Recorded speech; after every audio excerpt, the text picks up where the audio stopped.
But to lead things off, like we said, without further ado, waste little time, we're going to be welcoming in now West Branch's Coach Rick Mulinix of the Warriors baseball program. Coach, how we doing today? Good, Ty. How are you? Oh, I'm not doing bad at all, Coach. And I mean, you guys are doing pretty good yourselves, if I might add, too, on a pretty big hot streak highlighted by pitching. What have you seen in kind of this first half of the season? Expectations to reality base, Coach? Well, like we talked about in the preseason interview with you guys, we're a young team. We start 4 sophomores, 2 freshmen, a lot of inexperience, but like I told you before, we have some baseball players, and we're playing well. I always said West Branch baseball will always put a good product on the field and do the fundamentals right, and that's what we're doing. I mean, our 3 losses that we do have, we played really well actually in 2 of those. I think of our 3 losses we have, they're combined 5 runs. I think all 3 combined to 3 losses. So I'm really happy with where we're at right now. It's exciting. It's exciting to watch them play. It's been fun right so far. Let's talk about these last 2 games, Coach. I mean, first and foremost, these were 2 good squads in the Cardinal Mooney Cardinals and the Ursuline Irish. And the Cardinal Mooney game, I think, really opened some people's eyes to what this offense can do and what it can become. And then again, another shutout too in back-to-back games with Mooney and Ursuline. What have you seen in recent games here that has been so strong? I mean, pitching has been dominating these last couple games. Yeah, I mean, it's like I said, throw the ball over the plate. We're averaging just under 2 walks a game through our 12 games so far. I think we have like 23 in 12 games, so it's just under 2. We've actually have had 7 different guys toe the rubber, so to speak, and pitch in our varsity games for us. So it's not just we're using 1 or 2. We've had 7 different pitchers throw in those 12 games. To be fair, Cardinal Mooney, they were a little light-handed that day. They had some guys that were missing that were in Florida. But to give their coach credit, he could have easily canceled the game and he still played. I know they had some of their starters there, but I know they were missing a few, and I think that had a lot to do with the impact of that score too. Looking at you guys, though, no doubt. I mean, we talk about spring break coming up, but there's been just a lot of struggle in getting games in at all, too. Right. Talk to me about the challenges that you as a coach are facing with trying to keep these guys involved and focused in a game when day to day you don't even know if there is going to be a game. We've played 12 games. We have game 13 today and game 14 tomorrow. I would be willing to bet that's probably one of the tops in the area as far as getting games in. We'll be halfway through we're actually only 1 game behind from our regular schedule at the beginning of the season. After Saturday, we'll be 1 behind. So I think we're a little bit ahead of other people. We do have a very beautiful facility. It's partial turf. It's not, our baselines and mound and home plate are turf, so that makes it a little bit easier just having to get the dirt surface ready. So we take a lot of pride in that, and I think that helps play. Like we played yesterday. I'm not sure how many teams in the area got to play yesterday that didn't have full turf infield, but we got our game in. So it has been an extreme amount of stress as far as pretty much every single day. It's, can we find a game? People are canceling on other people. We're trying to get a game in. Do we have umpires then if we cancel? Because there's a shortage of umpires. And then when you cancel a game, if you lose those 2 and they get picked up by somebody else, and then JV games. I'm a big person. I like to try to get last 2 seasons. We've gotten 27 games in for our JV program too because they want to play. I think we're at 7 or 8 with our JV guys, but they have a game scheduled right now every single day till May 12th. I try my hardest to make sure that our entire program gets their games in, just not at the varsity level. Do you see it as an advantage or a little bit of a disadvantage with having, obviously having a beautiful facility, I experience it seeing it at Fitch as well, though, but having as many teams come into that facility as well and not getting that chance to play outside and playing other fields or at other ballparks. Do you see that as an advantage, disadvantage? Weigh that out for me. Well, I think it's always a comfort level when you play at home. You know your field better than anyone else. We know the way the wind goes, how the ball – it's definitely an advantage to play at home. However, it's a lot easier to play away.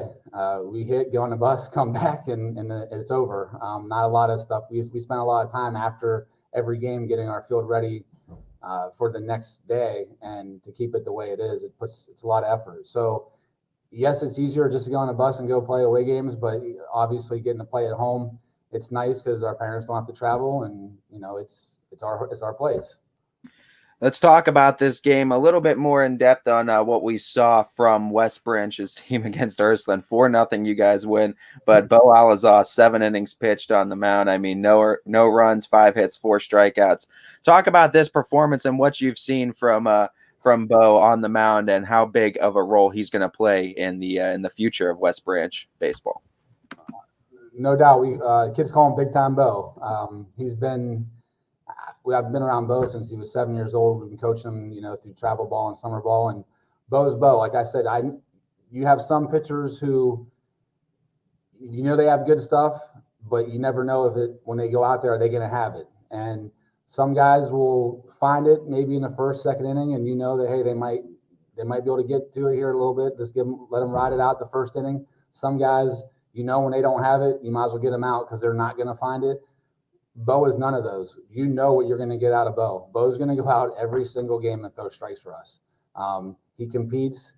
He loves to pitch, and he's got a bright future. I mean, obviously, he's got 2 more years for us, so that's obviously a big plus for us.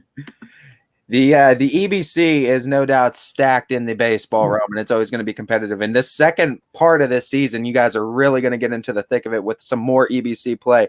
What are some of the expectations as far as the conference, and how do you guys feel you are standing as far as conference standings are right now? Well, I gotta watch what I say about that. Last time I said something, I get watched by a lot of other teams in our program. But I still stand by with what I said a month ago. I think Marlington has a very complete team. That being said, I know this is probably not going to, you might not believe me, but I haven't really thought about the league and what we're doing. It doesn't cross my mind very often. If you're just in this to win games and do things and not worry about player development and player safety, I think you're doing it for the wrong reasons. I mean, pitching wise, I can probably count on one hand over the last 8 years how many times we've ever had a pitcher throw over 100 pitches, and we see it against us all the time. But that's not. It's not worth us winning a game to injure a young person's arm. That's just not That's not how we do things. And not to say we won't ever have a guy go over 100. Bo has the most so far. I think he threw 91 yesterday, and he was actually getting ready to come out at 85. If he had a kid down 3-1 with a runner at first base. If he would have walked him, he was coming out. But then he got that out, and then he got another quick out with one pitch pop up, and then he got the next hitter out with a first pitch strike, and so we let him finish at 91. But that was probably his last batter. He wasn't going to face another one after him. Our league has every team has a really good pitcher this year. And so that basically means that anybody given any day, the pitching matchup can compete. Hayden Jenkins down at Carrollton, he's the one that beat us in extra innings. He threw 8 innings against us. We lost to them in extra innings at home. And I mean, he's a hell of a pitcher, and he can beat you any single given day. Salem has him, Marlington has him, Canton South has him, Minerva has him. Everybody has a pitcher that when they throw out there that can make them compete in our league. That's probably what I think stands out more than anything in our conference, is just the fact that during conference play, you're going to see a good arm. Coach, I'm glad you go into depth of the player development and everything, because this is a good follow-up question I wanted to ask you then for that. With this, the definition of success, obviously we know what the definition of success is, but I feel like in the sports world, and especially in the coaching realm, every coach's definition is different. It's not a one-term universal thing. So in Coach Mulinix's terminology, what is his definition of success for a West Branch baseball squad? Well, I think that we have a proud history at our school. I'm not a stat guy. Trust me, high school stats are pretty much irrelevant to me. I don't pay any attention to any of them. but obviously wins is a stat that people look at a lot. How many kids you produce to go into play college sport, whether it be Division I, Division II, Division III? Did you develop them so that they had the opportunity to go on to play? But we take a lot of pride in the fact that I happen to look through, since 2001, West Branch baseball has only had one losing season in the last 21 years. We're very proud of that. We've actually won over 16 games 11 times since 2006. We just like to know that I hope the reputation of West Branch baseball is that even our so-called down years are not going to be down years. We're still going to be competitive. We're still going to put a good product on the field, like I've mentioned before. It's just a lot of pride that our kids have. They know the tradition there, and it's not we're going to have just that one good year every 10 years, and then we're going to be not thought of for the next 9. That's just not where we want to hold our standard to in our program. So success for me is basically, are we playing the game the right way? That on the way I would look at it too is like there's the old style of baseball and a new style of baseball. I believe that we're the old style of baseball. I think old timers that like the way the game is supposed to be played decades ago would like the way that we play. We show up, we're prepared, we don't run our mouths. Don't get me wrong, they're kids, but we never cross that line. We don't promote that. That is not accepted in our program. They're going to play hard. We're going to do the little things right. We're going to execute sacrifice bunts. We're going to steal. We're going to hit and run. We're going to throw the ball over the plate, and we're going to play good fundamental defense. That's success to me. And on top of that, I think you guys bring a little bit of that new age of baseball and following that kind of sports science too, and looking at the more health and safety precautions for pitchers. And I really do commend that. Coach, final question for you, and then we'll let you get out of here too.